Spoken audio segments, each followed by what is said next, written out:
Hey everyone, and welcome to Screams After Midnight TV edition. I'm Peter, that is Tim. We are working our way through Tales from the Crypt, the original HBO anthology horror series. It's going to be Season 5, Episode 7. It is called House of Horror. So, full spoilers for the episode, as always, and we'll get into it. How are you, Tim? You feeling good? You happy? Yeah, I'm okay. Alright. Yeah. That's nice. I thought I'd see how you are before we dig deep into the show. It's fair. And had a busy day yesterday, so I'm excited to have just a nice relaxing day today. I get that. I totally get that. So yeah, maybe this will be a relaxing discussion. I don't know. We'll see how much I want to punish you. And Oh, okay. that's not the word I was looking for. I think this episode's putting that in my head because there's a lot of punishment in this episode. This episode is about a frat house, and in particular the whole pledging process, and this really awful pledge master who puts these pledges through absolute hell. And it all kind of builds up to him putting them through this house of horror, as the title would imply, where he's rigged it with fake noises and dummies and stuff to pop out and scare the shit out of them. All whilst trying to impress some sorority girls who are also there to kind of watch, because the lead one of them, Mona, is kind of oddly wanting to hang out with them. I mean, it's pretty clear that by the end of the episode, the twist is probably going to be that the sorority sisters are killers or murderers or. I mean, that's the same thing, but or some sort of evil creature of some kind. I think as soon as she stepped in the room at the start of the episode, I went, they're going to turn out to be the villains at the end of the episode. Oh, that's interesting. I really didn't think that, but it was the way she comes in at the start, and the camera's all kind of like, oh, look at how sultry she is, and she's been very we want to make an alliance with you frat boys, and we should do something tonight. Oh, you're busy? Maybe we could come and watch your ritual. Maybe we could do that. I was just okay, right, so the end of the episode is going to be she's a monster, or our whole sorority is going to be a monster. Alright. Yeah, I think that's very fair. I think maybe it started to dawn more on me, I think, when they were actually at the house, and then it kind of seemed like there's not really much point for these people being here unless the final twist is going to be about them. So that's the episode. We'll talk about the scenes a bit more in depth, of course, but I'll ask the question I always start with. Timothy, did you enjoy House of Horror? I did like it, but it's a little bittersweet because I wasn't crazy about the end. I actually really, really dug the premise, because I don't know if you thought this, but to me, this seems like I could totally see this as an 80s movie. It feels like it's a very simple premise, but I think it's cool. You have the over-the-top annoying frat guys. The main characters are the kind of lovable losers, and it kind of feels like college hijinks and stuff mixed in with this horror premise. And I actually thought this is a pretty cool idea, and it makes it a kind of tense when you see the people are going in the house, but you're not seeing their flashlights, and you have all the traps and stuff set up, but the tech guy is oh, that's not mine. I'm like, oh, this is pretty cool. And then once they get to the ending, I was kind of it wasn't a bad ending. It just didn't really meet my expectations. Honestly, I feel like the final twist of the girls being cannibals? I mean, they say ghouls specifically, but I'm not necessarily sure exactly. To me, it seems like a ghoul can be a lot of things. I was all right, does this mean they're zombies? Are they dead? Are they alive but they're monsters? Honestly, the makeup looked really vampire to me, but I know they're not vampires because she was out in the daytime, Mona, but she saw her in daylight, so I know they're not vampires, but it seems like they're some sort of just slightly demonic thing that eats people, and that's what their pledging thing is for the sisters. I think they did ghouls before too. I think that that underground news, that one with the newspaper reporter finding the people underground the cemeteries. All the homeless people were being killed. Yeah. I recall. Yeah, it's kind of that ending, but I think for me it felt kind of tacked on. I almost felt like because you have the whole big twist is that they set up right at the start that there was this pledge This, one of the losers. By the way, we should mention one of the main losers is played by Will Wheaton from Star Trek: The Next Generation. Also, in terms of casting, this is not super notable, but it's notable in just a timing sense. The one sort of main woman character, Mona, she is played by Meredith Salinger, who we just saw in Lake Placid this past week. Oh, she was the deputy in that. Because I immediately went, hey, she looks familiar. What did I just see her in? Yeah. And sure enough, I went IMDb, and that's where I recognise her face from. I think recently married Patton Oswalt, I believe. Really? I think so, yeah. I wonder, does she do much acting these days? Like, is she doing much? She's doing a lot of stuff. If I had to like wager a guess, just a guess, I'm thinking if you look at her, and this just kind of goes back to it. I feel like this is probably a lot of Tales from the Crypt like co-stars and stuff. Is I'm guessing maybe there's a lot of like CSI credits or like those kind of shows on there. That sounds about right. Yeah, we've got some random TV episodes. We got does some voice work for animated stuff. Like she does some Clone Wars voices, and Lego DC superhero girls. I didn't even realize that existed actually. Oh. Yeah. I knew Lego DC movies existed. I knew DC superhero girls existed. I didn't know those are Lego DC superhero girls. Oh, interesting. Brain Drain is the title of it specifically. But hey, so anyway, what was I getting at? Yeah, so that was just coincidental that we just saw her in Lake Placid this week. It's especially notable and funny when it's like an actor like that who isn't like a big name who, like, I wouldn't have known her name, but if we didn't, just watch that, yeah, exactly. But it was just what have I seen her in recently? And I was like, oh, it was this week. We just saw her in a movie, so it was just kind of funny. So they set up it right at the start when they're doing all the pledging and stuff, and you see them treating the kids, or I say kids, the pledges, like absolute shit. Because the pledges are in their underwear, they're cleaning the floor with toothbrushes, and like, the pledge master's this complete asshole who comes in, and he actually intentionally brings on like dog shit on his shoe and like traipses it across the floor with the intention of making them clean it up. And he also makes Will Wheaton kiss his shoe. So that's the whole thing. But it's during that scene where he looks over to the walls, like, oh, that's the wall of shame, the pledges who didn't make it. And he points at this one particular guy, and he's like, oh, he was like the worst, and we hazed him for years, and we treated him like shit because he failed, because he wasn't man enough. So the big thing at the end is that all the real stuff that's been happening in the house turns out to be this guy, because he pops out and he takes off the mask and you remember me, it was me, and now we find out you're the wuss, and he starts making the chicken noises, and it's all very satisfying because the pledge master has been just this awful asshole who we find out's been there for 6 years as the pledge master, which is if you're familiar with typical college courses, 6 years tends to be. I mean, maybe if you're being a doctor, but even then you tend to shift around to. Unless your name is Van Wilder, you usually are there after 4 years. Yeah,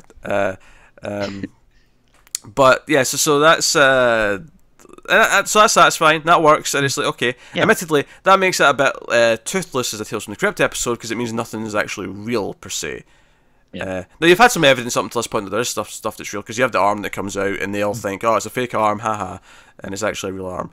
And you have like this like tech guy with all these controls and stuff that's like making sounds, which I love because it seemed like a very 80s thing to do to have like just some like remote control guy running everything. Yeah. Also, I loved that at one point there's the chainsaw sound and a scream, and he looks down at his deck and he's like, 2 sounds at once. I can't do that. I'm like, okay, so this is early days of this tech then. Yeah. I feel like most things now can do a couple of noises at the same time, but probably. Yeah.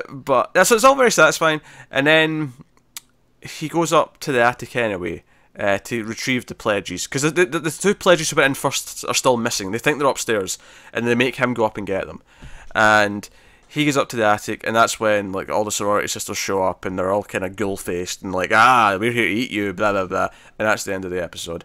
And it's like, how did they get into the attic? Because they were just downstairs. There's a lot. Right? You see some of them come on an elevator at the back. So okay. There's a secret elevator, I guess. Gotcha. Luckily, that the frat boys didn't know about. But hey, so that's kind of it. And I mean, it's fine. Like you say, there's nothing necessarily terrible about it. It's just, it feels kind of tacked on. Like, I didn't really need the extra twist. It almost feels like you had this... Like, would you have been upset if it just turned out to be this guy all playing this big prank to get back at him? Well, Would it bother you that there wasn't a real horror thing going on? I mean, for Tales from the Crypt, yeah, because yeah, I feel like you would need something like if it was, I don't know, just like a random story or whatever. I'd be like, okay, that was kind of a fun story or whatever. But I don't know, like it feels like there's a lot of other stuff you can do. At one point, I thought maybe like it was just gonna be like there's just a crazy homeless man living there that has an axe or something, and I was like, that would have been fine.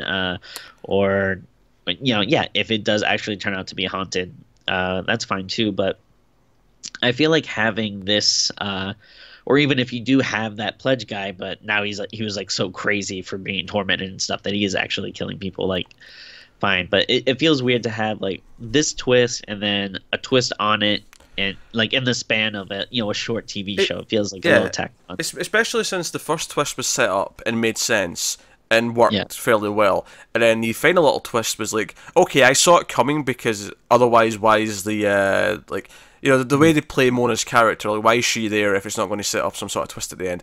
But it doesn't feel well set up in the sense that, okay, it's just because she's there. It's not because there's actually something suspicious about her necessarily. Yeah. Like in an 80s movie, like they could play this character almost the exact same way, and I wouldn't be suspicious of her at all. And obviously there's some classy moments, because when Will Wheaton first meets her, he's crawling on the floor. And by the way, I noticed it because they make him answer the door when he's on the floor, and I thought it was convenient that the door handle was actually quite low down in the door. It was like almost like they built this door specifically so he didn't have to reach up too far. It was kind of weird. But he opens the door and you get the camera going up the legs, and he's like, oh my god, she's gorgeous. Like, it's that moment. Which is whatever, it's fine. It works for that moment. I thought the shot later on though, I just like when he's getting in the house towards the end of the episode, there's a shot of him through her legs, and you can just tell the actress is standing with the legs as wide as possible so the camera can see through them. And all I could think was, classy, very classy. Tales. Yeah, when you're dealing with like, I don't know, this kind of like douchey frat boy stuff, it kind of seems to fit. But yeah, it stinks because it just I did think was like a really fun premise, and just the ending just not horrible, but it's just like, okay. Because I think if you take the girls out of it, the episode still works. Like, I think like Mona motivates Will Wheaton slightly to go in when he's scared, but other than that, like, the episode would just work without it, and you'd have the twist that it's the old the old pledge who they were shitty to, and whether you want to turn him into an actual killer or just some big prank to freak them out. Or it could have been fine if it was like, all right, yeah, then he turns out to be the guy, so then they, everyone leaves, and then they kind of, leave him there because they're like, oh, fuck you, whatever, blah, blah. And then, like, as they're leaving, then, like, a real ghost or something shows up, and he's like, oh, guys, come back, but they're already gone, or something like that would have been fine. Because I do feel like it's Tales from the Crypt, so he still needs more comeuppance than, like, just being scared. Like, I feel like there just still have to be some type of gore or something. I don't think I agree in this episode. I actually think this episode would work without it. I don't know. I think it's Tales from the Crypt. Like, there has to be some, like, maybe not necessarily gory, but I don't know. It actually would have really upset me if it just ended up being like, oh, that was the end. I was like, no one dies, no one, like, I don't know. There's is it blood or something? Like, I get that that's usually something that's there in Tales from the Crypt, but I feel like it's very surface stuff to say that has to always be there. I think it's okay if it's a fake out for the odd episode, as long as the story works with it. As long as the story, as long as it doesn't feel like a cheat based on the story. And I think the whole idea, because especially since in this episode, like this asshole, like Pledge Master, his whole thing is he likes putting them through hell and letting them think there's a real haunted place. So the episode itself, making us think there's a real thing going on, only to turn out it's actually an old pledge doing the same thing to him, it actually works thematically. So in this story, I actually think it would be justified not to actually have there's actually something horrific really happening at the end. I actually think this episode would work without it. Yeah, I mean, it would have been fine. I would have been a little disappointed, but it would have been okay. Arguably would have been a smarter episode without tacking on there's like a demon thing going on as well. Yeah. Yeah, I definitely agree with that. Again, not the worst thing in the world, but um, yeah, it didn't really feel like that's the direction they should have gone in. Admittedly, yeah, you could just make the pledge getting back at them actually into a killer, where he's actually killing people. Sure. Yeah. Which Yeah. would have worked, but I think it's maybe less inventive because, like I say, I think the whole idea that he's just doing the exact same thing to him that he does to all of his pledges is actually thematically a very cool idea. Yeah. But hey, all that said, though, I mean, we just nitpicked it to death, but it is mostly a fun episode. Like, I had Oh fun yeah. with the Yeah. vast I majority of liked it. it. Yeah, I did like it, and it goes by like fast. Like it's not like at any point it was like, oh man, come on. It's the characters are over the top, but again in those fun kind of stereotypy kind of ways. And Yeah, that 80s movie came out, which is weird because it was made in 1993. yeah, As one of them points out, it's 1993. But hey, it works fairly well for what it does. I just feel like the ending was a bit tacked on, but the rest of it I had decent fun with. And again, it does kind of help that we've had some stinkers recently. sure. So that always adds to these episodes that are a bit more. I don't even want to say borderline. I'd say enjoyable episode, just with a tacked on ending that didn't kind of need to be there. Yep. Cool. There we go. That's House of Horror, Tales from the Crypt, season 5, episode 7, if I remember right. But hey, so it's a fun episode. So that'll be bring an end to that, and we will see you next time for whatever the next episode is going to be. Hopefully, it's not a stinker. Hopefully, it's another decent to good one, or hell, give us an amazing one. Give us a home run. That'd be lovely. Yeah. But we'll see you next time for that. Like, subscribe, all the usual stuff. Get us on Twitter at mailed_fuzz. If you want to support the channel, head over to patreon.com/mailfuzztv. There'll be a link in the description. But otherwise, that is us. So thank you once again for watching. Keep watching scary TV, guys, and we'll see you next time.